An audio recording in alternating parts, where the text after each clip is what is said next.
Hello everyone. Today, we're going to learn how to create an attractive and center-aligned table using HTML and CSS. First, let's set up the basic HTML structure and link our external CSS file. In the CSS, we reset the default margin and padding and set box sizing, border box. Next, we use flexbox on the body element to perfectly center our table in the middle of the screen. Now, we add the tag in the HTML. In CSS, we give the table a 90% width and most importantly, set border collapse so the borders merge into one clean line. We also set the font family and text alignment. Let's add a caption for the table like student details. We style it with a bold, larger font and give it some bottom margin so it stands out like a main heading. Now, we move to the table headings inside the third section. We'll add the 4 columns, roll number, name, branch, and marks.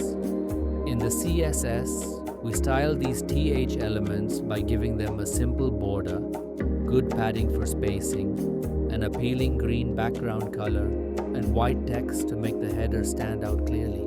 Now, we'll start adding the student data inside the T-body section of our table. Each student will have its own row created with a TR tag, and the individual details such as name, roll number, and grade will be placed inside TD cells. To maintain a consistent look, we'll apply the same border and padding styles to all TD elements, just like we did with the table headers. Finally, to make the data easier to read, we use the powerful CSS pseudo class tr.nthchild even to give the even numbered rows a light gray background color. This is called zebra striping and helps differentiate the data rows. And there you have it.